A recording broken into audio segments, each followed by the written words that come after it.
Well, today Mike and I are going to move the PMM, which is the big module that's currently in the payload bay of Discovery, over to the station, and that will complete the assembly of the ISS.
You can see the woman, you can see her hands. She's got a lady by the head and she's slamming her face into the ground.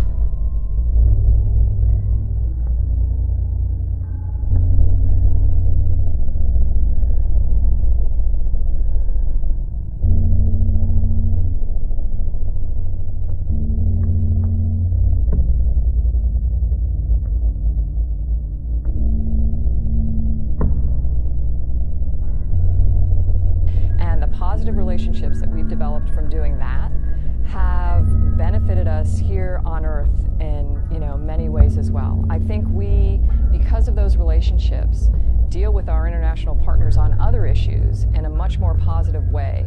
I also think that the station is this perfect example of getting a dual benefit out of something. Everything about it, the science that's going on, the way the space station works, the solar arrays for generating electricity, the systems that clean our air, all of that kind of self-contained thing. Every aspect of it is helping life get better here on Earth and helping us figure out how to explore further off our planet, get further out of low Earth orbit.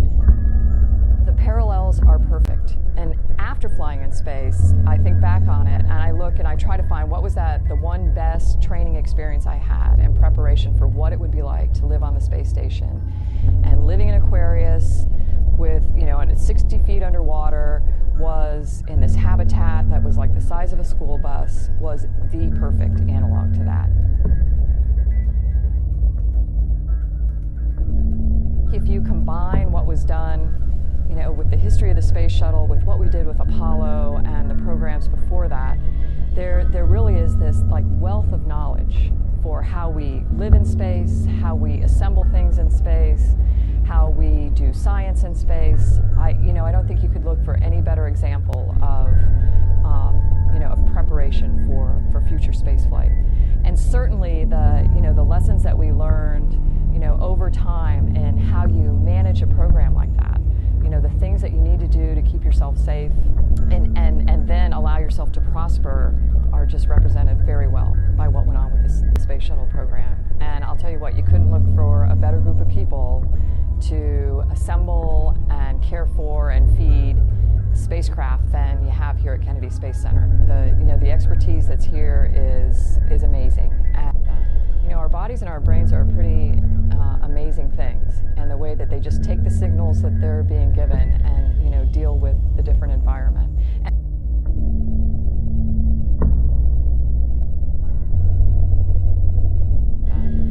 bodies and our brains are pretty amazing things, and the way that they just take the signals that they're being given and, you know, deal with the different environment.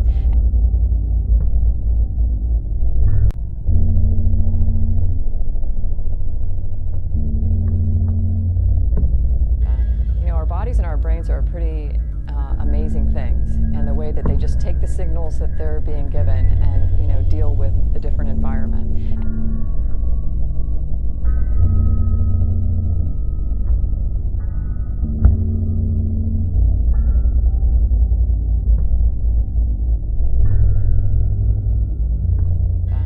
Our bodies and our brains are pretty amazing things, and the way that they just take the signals that they're being given and, you know, deal with the different environment.